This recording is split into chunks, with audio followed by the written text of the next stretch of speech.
I think my theory is, and again, people might disagree, is that on the growth side, it's actually never been easier to grow, but it's never been harder to retain those people that you grow. So I think from that perspective, I would focus less on like, how do I grow, stick to some specific tactics, and really work on retaining that audience through strong editorial, a good onboarding series, audience segmentation, surveys, things like that, because your ad spend and your resources will go a lot farther. Welcome to episode 46 of the Send and Grow podcast. My name is Dylan Redekop, and one exciting element of my job at SparkLoop is sitting down with fascinating guests in the newsletter space and finding out how they're growing and monetizing their newsletters so you can learn from their journeys.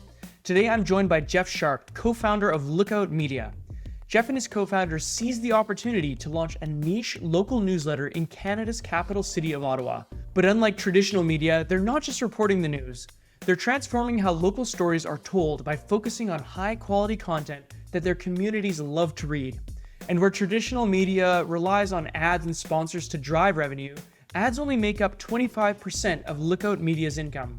Listen in to find out how Geoff and his team are driving the other 75% of their revenue, the secrets behind their growth and retention strategies, and a peek inside their day-to-day operations. Geoff, it's great to have you on the show.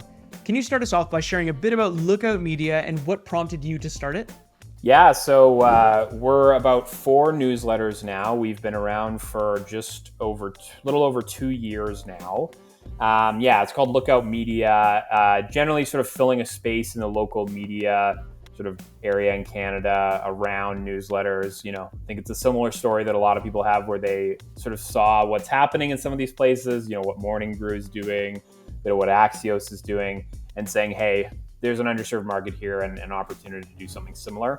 What we've done is sort of evolved a little bit over time as we've learned new things, but definitely on the newsletter side, we saw an opportunity to do something where no one else was really doing it. And it's been really great. And excited to chat about it. Awesome. So I was going to say, let's start at the beginning. What prompted you to start a local newsletter? You mentioned that you saw an opportunity. How did that come about? And I'll also just add in, you have a co-founder. And so, how did that relationship form and you guys get started with this media business? Yeah, so it started back, I've done digital marketing my whole life. I do like newsletter consulting and digital media as my main business. This is all sort of us doing this part-time. Okay. But I've worked in sort of the nonprofit email space for a long time. A lot of similar stuff that you see in the media space, engaging members, things like that. And sort of realized that, the newsletter space was becoming increasingly popular. And I'm a big, media person. I follow stuff a lot. So seeing how these trends are evolving, I'd worked with Robert on a few different sort of media-based stuff before. And so he was sort of a person that I knew and had worked with previously. And so we had a good, working relationship in that regard. So it kind of made sense to be able to sort of partner on this. We identified Ottawa as a city that I'd lived there for a little bit, so I understood it. He lives there. And so we had a good sense of the market in terms of what was there, what isn't there. Canada and the US as well is dealing with a ton of sort of loss of local media. And so we knew this model works everywhere. There's no reason it can't work in Ottawa. And so we just identified what was missing and just put it together, filled out the editorial, things like that. Robert being sort of the writer on it, I doing all of the sort of digital marketing, audience, sales, all the other stuff that comes around a newsletter besides just writing it. And so we've been doing that for a bit over 2.5 years now. And now we're in Vancouver. We've expanded to sort of food writing as well. And we have someone in Ottawa doing that. So it's taken it in a bit of a different direction than we originally thought, but it's sort of the same process through most of it. It's just refining what we do and adding more, I guess. Yeah. And, Ottawa is an interesting market to start up because it's sort of a middle city. It's not like one of the massive, cities like Toronto, Montreal, Vancouver, but it's definitely a decent sized city that could benefit from something like that. And so I guess the question that comes to my mind is local newspapers have been around forever, right? And there's a desire to have that local media. What are some of the must-haves for a local newsletter to really be successful? And now you've started the Ottawa Lookout. You started it. Now you've branched out and gone to Vancouver. So what have you found that those local newsletters really could use to be successful? So there's a few things. I think, the big misconception on this stuff is you can basically just start something up, send, 5 links or 5 events that are taking place in the city around, and that's enough to build a local news publication. It might be enough to build a little bit of an engaged list, but you're not going to build a big business from that. Or a sustainable thing, because someone can come along and do the exact same thing and maybe optimize it a little bit more. So the way we've sort of thought about it is like there's a few must-haves. I think the first one is on editorial direction, having a unique differentiator that will allow you to create a moat that's different than what your competitors are doing. So understanding the landscape, figuring out what people are doing or what other publications are doing, and leaning into something that you can do better than other people, or an approach that's better than other people. And it really does start from sort of having a clear sense of what you're writing, who you're writing to. And a lot of that, I think, we talk a lot about growth and things like that, but having a really strong brand that, has clear things that you talk about that's different than other places, a voice to it as well. I think one thing that we've found that works really well on the email side is that you're building a connection with readers. And so people feel like they have a personal relationship with Robert in Ottawa because he's reflecting back the things that are happening. He's sharing stories about himself, but he's providing a utility to people. So I think when you're thinking about what you need to have for a local newsletter, it has to be something that is just different and will create a bit of a hook and a moat that other places can't have, whether that's your brand, your voice, the stuff that you take to it. For us, it's our structure. So we have a certain way of writing the newsletter that other people just, haven't done. We bring a level of insight to it. So it goes beyond just regurgitating the news that's happening, but giving people insights about what it actually means and what it means for the future of the city and how to understand that in that context. And not everyone can do that, right? A lot of times it's just regurgitating that information. And then the last piece for us anyways, making it accessible, something easy to read that people actually enjoy reading. It's not a chore. And through that, all those things, it becomes a product that people enjoy reading and are unlikely to change if a competitor comes along. And that's definitely what we've seen, even though there's other, places that have, newsletters that cover news, because we've built a certain structure of doing things, a certain voice and things like that. It allows us to sort of retain our audience, in my experience, much better than what I've seen from other publications. Yeah, and I was going to say with Vancouver, with Vancity Lookout and Vancouver's got, Vancouver is Awesome and, Vancity Buzz, all these different sort of media businesses. I'm not sure what the market's like in Ottawa because I don't live there, but I live a lot closer to Vancouver. So how have you really, positioned yourself against all those other media properties, and what has growth been like with that much competition? It's a great question. I love having a little bit of competition. I think it helps refine what you're doing and really focus on the most important things. What we found with Vancouver, and I love talking about this stuff, is that we had a theory in Ottawa about what people wanted, and the expansion to Vancouver was to understand, is this model that we have in Ottawa where they just have a much less pervasive news market. There's much fewer competitors. Vancouver is a much more advanced news market. They have some great publications that are doing incredible stuff. And for us the Vancouver one was to figure out, is this model replicable in another city that doesn't have what we're offering, but already has a bunch of news outlets that are doing interesting things. And so it was kind of a not a make or break type thing, but if it works in a place like Vancouver, then that tells us that the model works basically everywhere. A place without a lot of local news, a place with a lot of local news.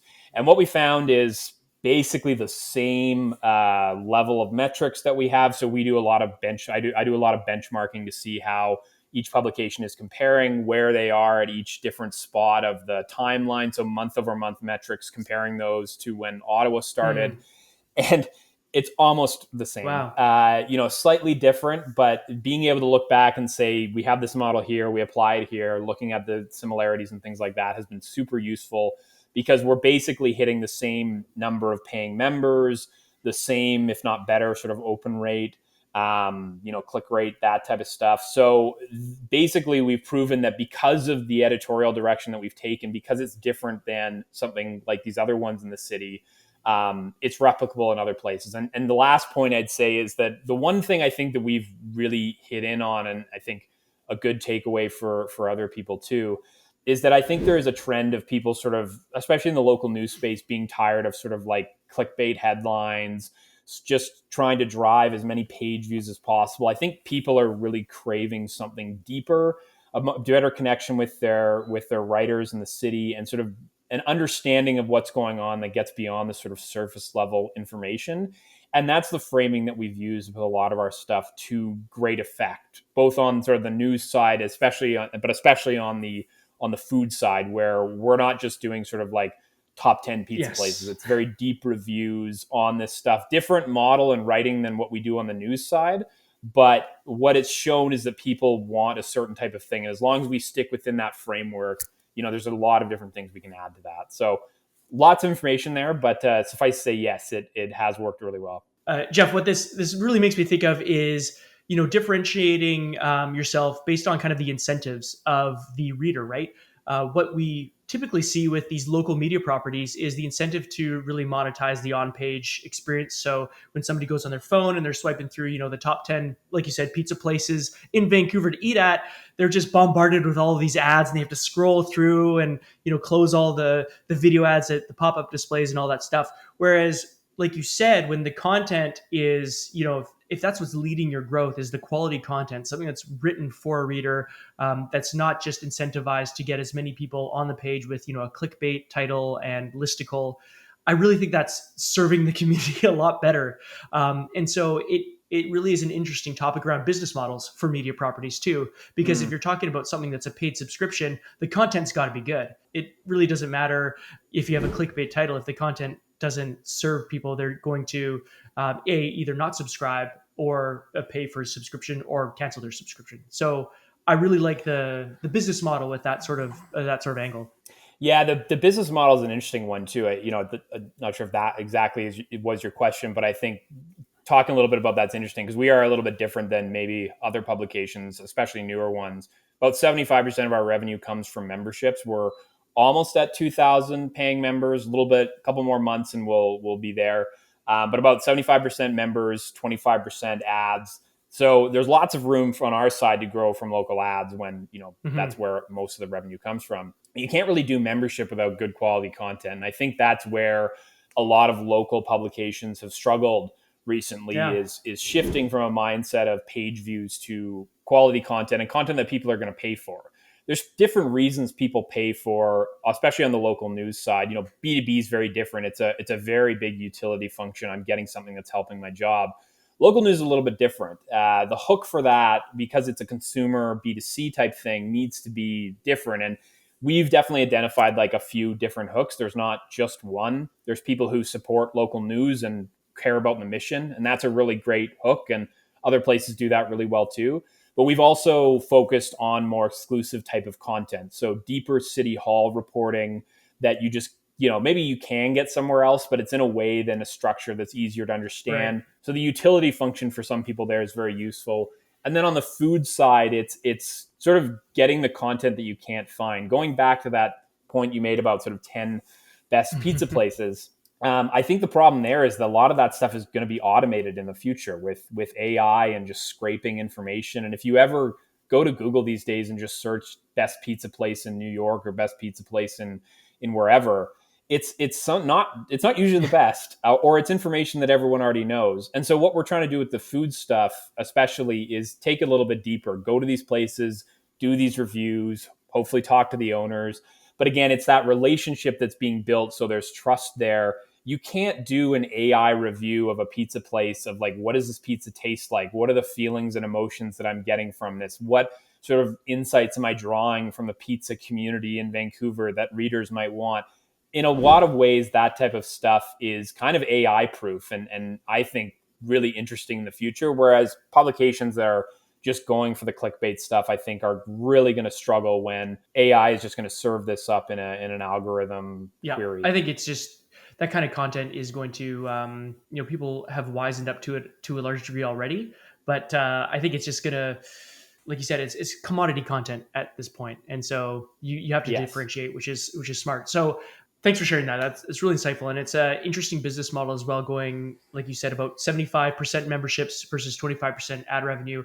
And one thing I spoke about recently with the guys from Who Sponsors Stuff, Ryan and Jesse, but really what they were saying was you can you can have advertising as your main revenue source. And that's with newsletters, it's different because it's not an interruptive experience with advertising. They even recommend, like, if you have a paid newsletter, there's no reason why you need to, your value proposition for your paid newsletters, you're not going to serve ads, because a lot of people in your demographic that are willing to pay may have the funds to actually purchase what you're advertising for. So you're kind of cutting out that demographic.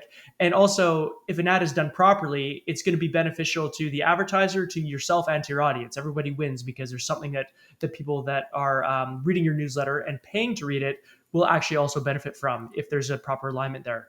So I feel like there's an opportunity for even paid newsletters to, such as yours, to, I don't want to say double dip, but take advantage of the opportunity to advertise even in a paid edition as well, let alone the free edition that you guys are running.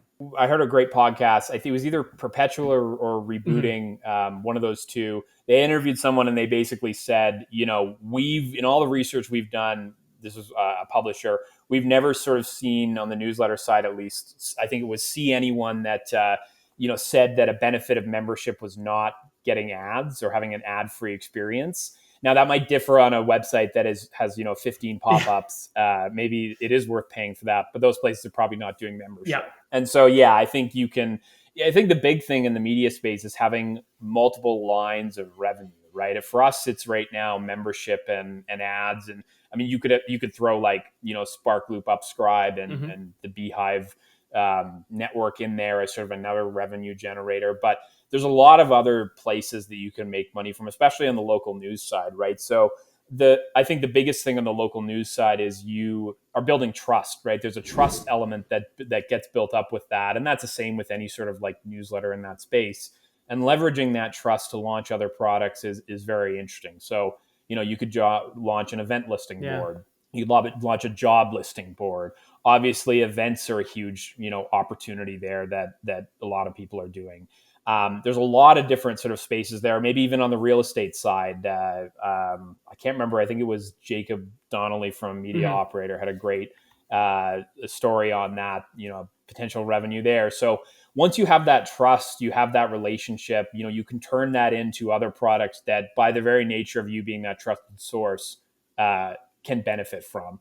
Obviously, that comes with time and scale and things like that. And I think, you don't want to get too far away from what you're doing at the very beginning when you're resource limited. But once you have that audience, they're locked in. There's a lot of things you can do with it down the road on the revenue generation side. Yeah, and I was going to ask you about that. Like, what other monetization opportunities for local newsletter? But you kind of answered my question right there. And so those are some really good examples. This episode of the Send and Grow podcast is brought to you by SparkLoop. Back in February, we launched our biggest affiliate competition ever. We're giving away a free 2-person trip to Cancun. The good news? There's still time to win. Just head to your affiliate dashboard in your SparkLoop account and share your link with other top newsletter operators. When they earn, you earn. It's the easiest way to generate thousands in extra revenue for your business. Become our top earning affiliate through the end of April, and you'll win a free trip to paradise. Get started before it's too late. And now, back to the episode. I want to talk to you about growth, because you mentioned how you are, one of your duties is growth for the newsletter. So what have you done to grow both the Vancity Lookout and the Ottawa Lookout? And do the growth strategies, the same growth strategies, work in each I guess, area? Yeah, I have a distinct viewpoint on this, which I think maybe other newsletter people may disagree with. I don't think it's controversial. Oh, okay. But I think maybe a little bit. I think this whole idea of like focusing on organic growth at the very beginning is the wrong strategy, and really like spending a lot of time on it. And I think there's a few reasons for that. I'm not saying it doesn't have its place, but I can tell you right now, the amount of organic growth that we've focused on is absolutely minimal. And our open rates are, 58% plus, 12% click-through rate, like uniques, like they're very engaged audience. And the reason I say not focusing so much on organic, if you have the money to be able to spend on paid ads, that is what I would spend almost all resources on. Now, caveat is you need to be good at buying ads and that type of thing. But I would say, 90% plus of our audience has come from paid growth. Okay. And so part of it is you need to have a validated idea. If you spend, $100 on ads and you've got really good engagement, that's a clear sign that you should, go all in on this, right? And I think the reason I say starting paid growth is really important, especially if you're getting good engagement and that type of thing, is because all of this is a time frame problem.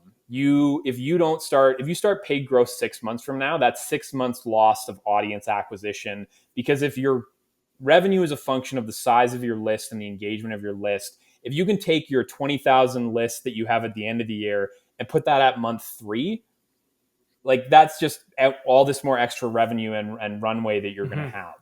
And so I take a bit of a different stance on it. Like, I don't have time to meticulously write up a Reddit post or tweet at stuff organically, or reach out to places and ask to do blog posts. I got to write my newsletter. I got to, deal with projections. I got to deal with the sales that come in. So if I can, it's almost like taking a salary of a person and putting that into paid ads. Yeah. That's how, and that's just how we've grown our audiences. And the good thing about local is like very engaged group of people, much more so than from other channels that I've found and other publications. You're getting a really engaged group of people that care. Caveat again, your editorial needs to be strong and it needs to be really good. But I think the growth side of stuff tends to be focused a little bit too much on, and where I think people need to spend more of their time is on retention and editorial. And when someone comes in, how do I grow that and how do I engage that person and keep them around? If I can reduce, the churn rate on a subscriber by 30 to 40%, that's ad revenue revenue I can respend on growth, right? So I think when there's a lot of talk online about like 0 to 10,000 subscribers, things like that, I would just plow your money into Facebook ads, best targeting available, grow your list, and spend more of that time rather than worrying about growing your list, worrying about retention. I think like there's so many functions for growing your newsletter now, SparkLoop, referral network, Beehive referral network. These don't work well locally, but they work well in other spots. I think my theory is, and again, people might disagree, is that on the growth side, it's actually never been easier to grow, but it's never been harder to retain those people that you grow. So I think from that perspective, I would focus less on like, how do I grow, stick to some specific tactics, and really work on retaining that audience through strong editorial, a good onboarding series, audience segmentation, surveys, things like that, because your ad spend and your resources will go a lot farther. So I don't know if that's controversial, but that's my take on it. I have an opinion. Yeah. No, that's great. And I think, people either have time or they have money. If you're fortunate, if you're really fortunate, you have both. But what it comes down to is how quickly can you actually make money from the audience you're growing, right?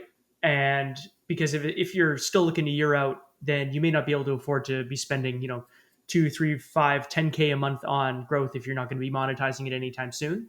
You've got all this time for whatever reason, and you can do all these organic tactics to grow your newsletter, and you'd rather do that than sink money into it. And, power to you if you can. And some people can do that. But I think, like you said, you can basically put the cost of a growth marketer's salary into Meta or Twitter or wherever that might be to grow your newsletter that much faster. Like you said, that's a huge time leverage in getting where you would be 20,000 subscribers at the end of the year to month 3. Like, that's massive. So yeah, and that is definitely the caveat. Like, if you have the resources to do it, like, there's no doubt about it. If you don't have that, then you gotta do the organic stuff. But if you have a validated idea and you've got engagement and things like that, I would pull the trigger, try to pull it really fast. And especially if you've got a model for making money, without that, it's obviously a little bit tougher. But for us, like, we've seen the model, we know what there is, I had some benchmarks. So, maybe a bit of a different situation for us, but I think for a lot of newsletter operators, if you've got some of that stuff dialed in, I would start just trying to grow your list as soon as you can. Yeah.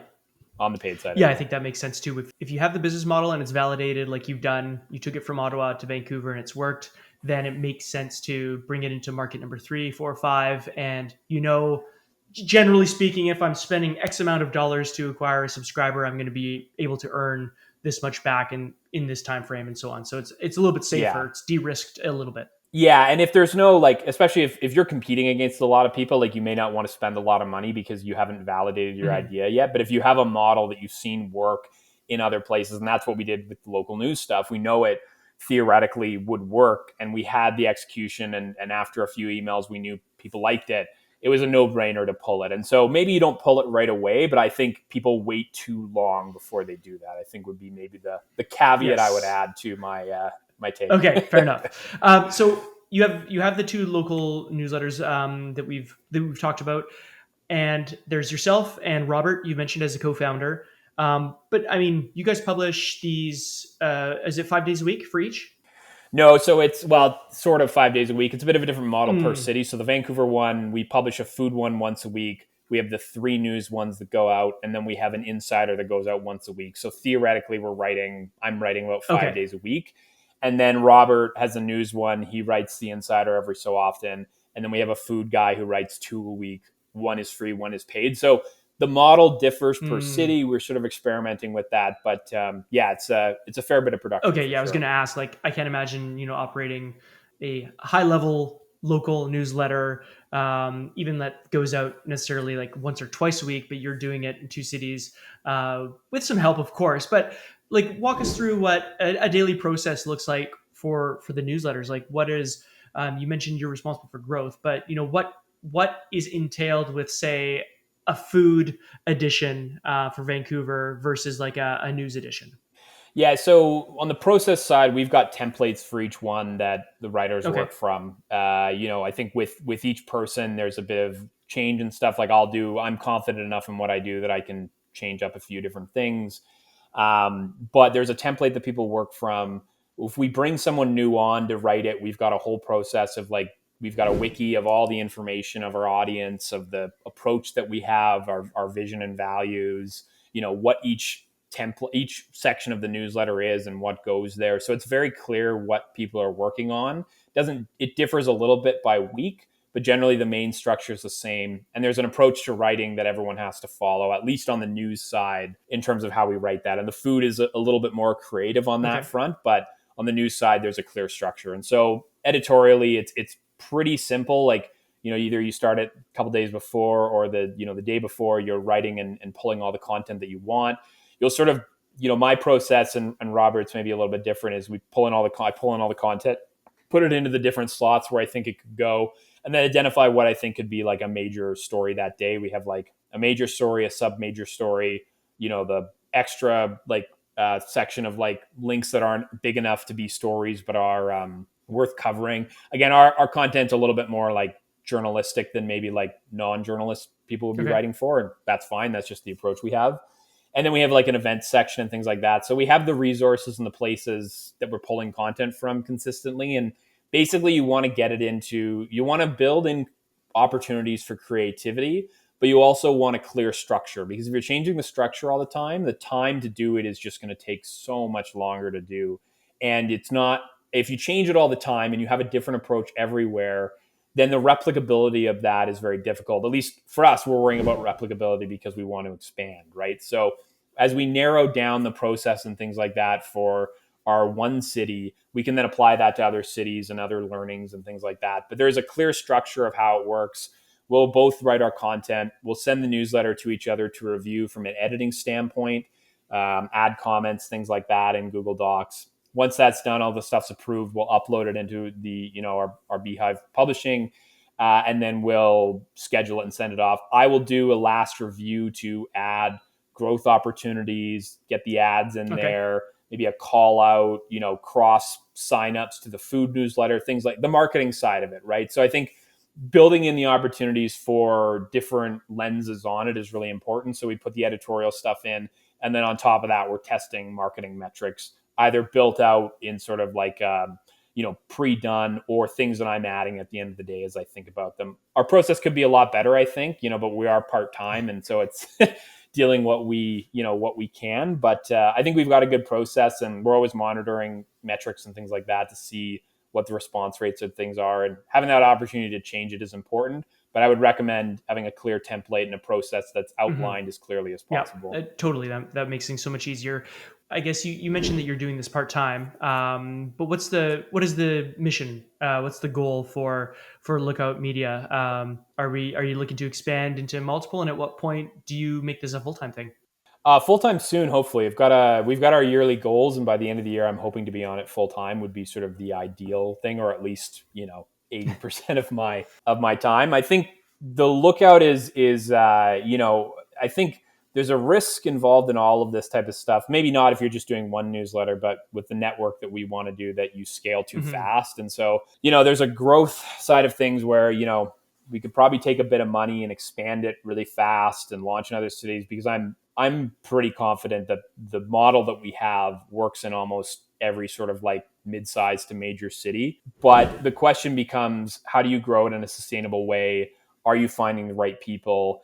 And I think that's the challenge for us, is balancing the two. I think this could be the default go-to local news publication in Canadian and maybe American cities. I think everything applies to that, but you have to do it in a very like structured way, in a smart way, so you're not growing too fast. We're not very transparent about this stuff. Like, we don't have any outside investors. We started this on our own. Like, so it's as quickly as we want to and can do. It's just, I think for what we do, the hardest part is finding the right people and the right journalist partners. So, I mean, if any journalist is listening to this, please feel free to reach out. But it's the finding the right people is really difficult, and I've seen lots of places fail because they just don't have the right people in the right seats. And so for us, we're only going to expand when we find the right person to be able to do it and have the runway to be able to do it Mm-hmm. sustainably. We know, based on our internal tracking, what we need for different cities, and it's a little bit slower than other places because we don't have the resources to do things like a major publication would. But I'm pretty confident in it, just based on what we've seen in both cities, and it's just a matter of deploying it in the smartest way possible. But I feel very positive about it. I think the media space is a weird spot right now and really tough here in Canada. Lots of journalists being laid off, so it's really sad. But I do have hope in the sort of the stuff that we're doing and other places are doing, that new things will come of it, and it will create a space where journalists can do, and people who care about this stuff can do really interesting things. Yeah, we could go on about maybe the whole media business model and the reason why journalists are, being laid off and stuff. But we could say that for another day. I think Yeah. because we could go on and on about it. I'm sure if somebody's thinking about starting up a local newsletter, they're listening to this chat with you. They think, hey, I'm passionate about my city, my town. I think I could do this. First question is there a minimum market size where you think this is viable? I don't know about minimum, because if you look at historically, local news publications have thrived in all sizes of towns, and there's a couple of great companies up here in Canada that are launching tiny communities, Mm, right? 20, 30,000 people. So the question is more like, can you create something big and sustainable? Tougher to say. The bigger the audience size, the easier it is, for sure. The smaller the audience size you go, the higher your ad costs are going to be, right? I've consulted on cities that are as big as 100,000, and ad costs tend to be more expensive, and the revenue is slower and things like that. But maybe you can build a better network of people, and there's that word of mouth thing. So I wouldn't say that there is a limitation, but it's certainly easier the bigger the audience there is, and especially if there is no clear competitor. If someone was doing the exact same thing we were doing, I probably wouldn't mm, launch it, but we're trying to do something unique, so we're not dealing with that. So for people that are doing their own thing, I would say the audience size matters less than, is it a unique value proposition that you can reach people, and it's something that people want, right? Hard to know that without yeah. testing it. But if you're doing a 5,000 person town, probably Yeah. pretty difficult. But I would say, like, anything above 50, I think you can make a real go at it. Will it be $100,000, $200,000 venture? Tough to Mm. say. But yeah, I think any size would probably Okay, work. so let's say you are in a town that is 50,000 plus. You're thinking about starting up a local newsletter. What are your say top three pieces of advice for somebody with this idea who wants to run with it for them to be successful? Yeah. So first thing I'd say is do a bit of a competitor analysis. What are these other places doing? Is there any competitors even there? And especially on the newsletter side, most of the larger companies are not sophisticated. So they may have a newsletter that sends out 10 of their stories, that, like, just with headlines, images, and links. That's not a newsletter. That is a traffic generator for their website. So as long as you think you can create something that's different, you'll be in a pretty good spot to do that. And so just, I would say like starting off, the most important thing is to define like your editorial direction. What are you going to do that's different? What's the unique vision? I would say putting yourself a little bit more front and center is very useful, because if you don't have a brand at the beginning, the way to build a connection with readers is through a person, right? You sometimes person starts and then you turn it into a brand. So I would start with that, thinking about the editorial. What's your unique value proposition? How can you do something different, and break down sort of a lot of ways I say is like breaking down the traditional barrier that exists between a faceless media publication and the reporters that are doing it, or the people that are writing it. You don't need to be a reporter to do this, obviously, but I'm not a journalist, and I do it. But it definitely helps, again, having that unique value proposition. What's your editorial structure? How's it going to be different? What can you create that's going to be a moat and define that's different than what the other place is doing? Putting a bit of personality on it. I'm just listing things off now, but that's what I'd say. This is probably going to be published by the time people are listening to this, but we had Ryan Snedden from Naptown Scoop on, and he had mentioned that really just like having his face, just having, when he went out, he'd have a jacket that said Naptown Scoop on it for Annapolis in Maryland. So very different, or US market compared to the ones we're talking about. And only about a 40,000, population town.